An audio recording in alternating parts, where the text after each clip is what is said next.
Assalamualaikum warahmatullahi wabarakatuh. Hamdan wa syukran lillah. Usalli wa usallimu ala rasulillah Sayyidina Muhammad ibni Abdillah wa ala alihi wa ashabihi wa man tabi'ahul huda ila yaumil qiyamah, amma ba'd. Dewan juri yang arif lagi bijaksana, saudaraku sebangsa setanah air yang dimuliakan oleh Allah Subhanahu wa ta'ala. Michael Hart, seorang kolumnis Amerika, menulis dalam bukunya The 100 and Most Influencing Person in History. Michael Hart menempatkan Rasulullah Sallallahu Alaihi Wasallam pada urutan pertama sebagai tokoh yang sangat berpengaruh di dunia, mulai dari tingkah laku, akhlak, dan gaya kepemimpinannya yang masih sangat mendunia. Bumi Indonesia tercinta ini akan selamat dan penduduknya akan terhormat jikalau memiliki karakter bangsa yang kuat. Dalam hal ini, kita harus bercermin kepada top leader kita, yakni Rasulullah Sallallahu Alaihi Wasallam. Lantas, bagaimana akhlak pemimpin kita saat ini? Apakah telah mencerminkan teladan Rasul? Untuk itulah, agar bangsa kita menjadi bangsa yang kuat, maka sejak dini kita harus meneladani akhlak Rasulullah Sallallahu Alaihi Wasallam dalam hal memimpin. Oleh karena itu, pada kesempatan yang berbahagia ini, kami akan menyampaikan sebuah syarahan yang berjudul Kepemimpinan dalam Konsep Al-Quran, dengan landasan surah Al-Ahzab ayat 21 yang berbunyi, A'udzu billahi minasy syaithanir rajim.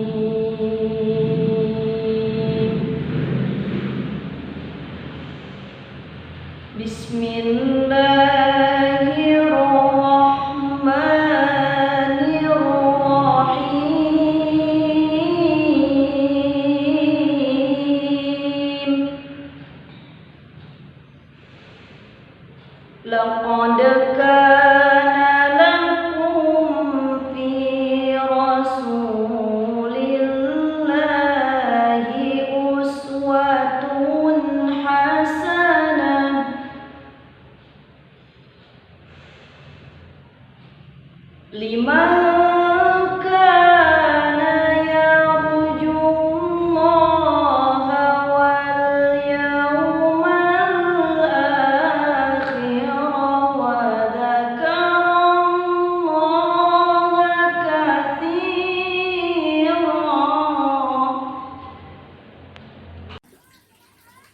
Hamba berlindung kepada Allah dari godaan setan yang terkutuk, dengan menyebut asma Allah yang Maha Pengasih, Maha Penyayang. Sungguh telah ada pada diri Rasulullah suri teladan yang baik bagimu, yaitu bagi orang yang mengharap rahmat Allah dan kedatangan hari kiamat, dan yang banyak mengingat Allah. Hadirin dewan juri yang dirahmati oleh Allah Subhanahu wa Ta'ala. Maksud dari ayat tersebut menginformasikan dan menegaskan kepada kita, sungguh telah ada pada diri Rasul itu uswatun hasanah bagi kita. Rasul merupakan figur yang luhur, contoh yang tertinggi yang harus kita ikuti mulai dari segi perkataan maupun perbuatannya. Sebagaimana Imam Ali As-Sabuni dalam kitab Suffatut Tafasir, beliau mengatakan, Rasul is the walking Quran. Akhlak Rasul bagaikan Al-Quran yang berjalan. Lantas, bagaimana dinamika bangsa kita saat ini? Jawabannya alhamdulillah. Karena masih ada pemimpin yang patut diteladani, masih ada pejabat yang mengayomi, dan masih ada aparat yang peduli. Hal ini patut kita syukuri walaupun jumlahnya masih sedikit sekali.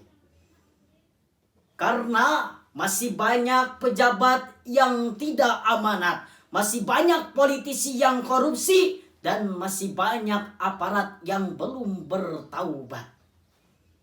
Kita sudah mengalami krisis moneter yang membuat kita semakin keteter, ditambah lagi pemuda dan pemudi kita semakin teler, dan para pemimpin kita semakin kiler.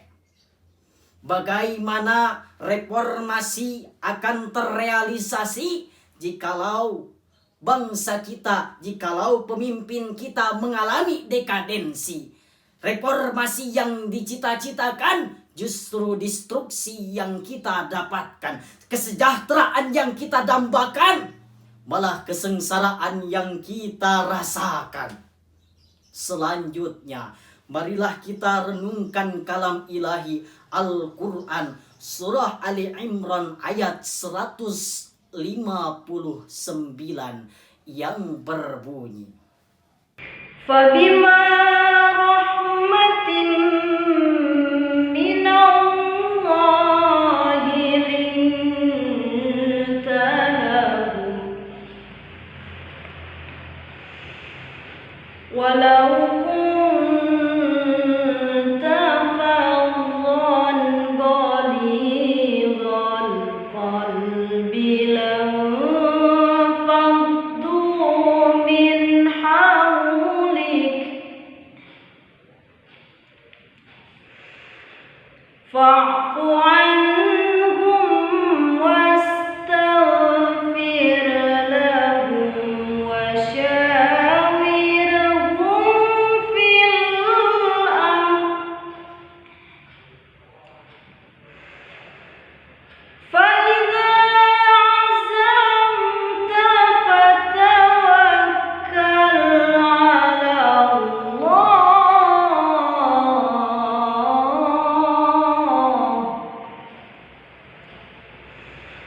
إِنَّ اللَّهَ يُحِبُّ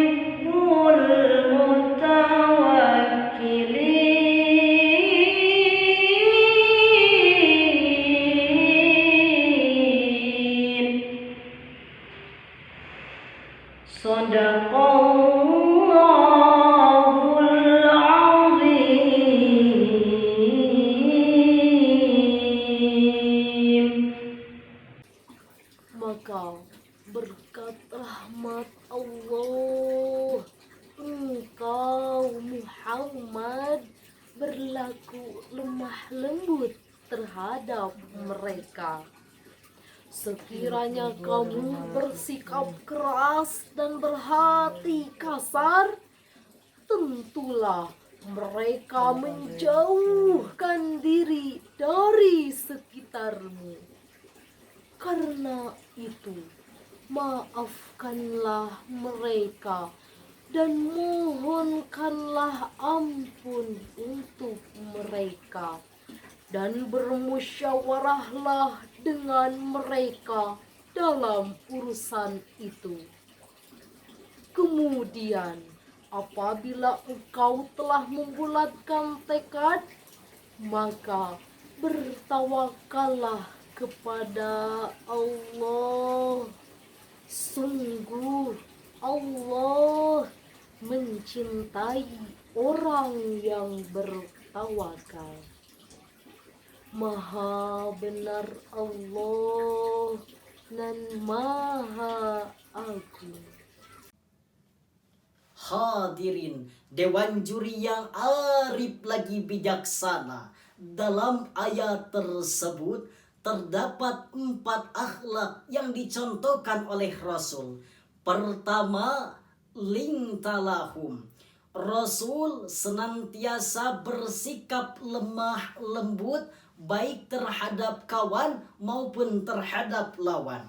Kedua, fa'fu anhum wastaghfir lahum. Rasul senantiasa bersikap lapang dada, mudah memaafkan dan memberi ampunan atas segala kesalahan. Ketiga, wasyawirhum fil amri. Rasul senantiasa mentradisikan kehidupan bermusyawarah dalam setiap mengambil keputusan. Keempat, faiza azamta fatawakkal 'ala Allah. Rasul senantiasa memantapkan suatu rencana dan bertawakal kepada Allah Subhanahu wa ta'ala.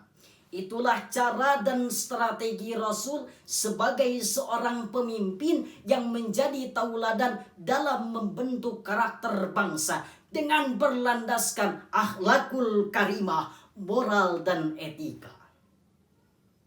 Untuk itulah terdapat 3 solusi yang dapat kita perhatikan untuk membangkitkan bangsa ini dari keterpurukan.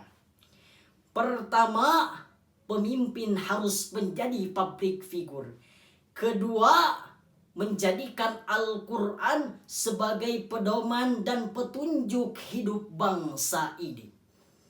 Ketiga, marilah kita tingkatkan sumber daya manusia melalui kemajuan ilmu dan teknologi serta kematangan iman dan takwa kepada Allah Subhanahu wa ta'ala yang bermuara pada akhlak yang mulia.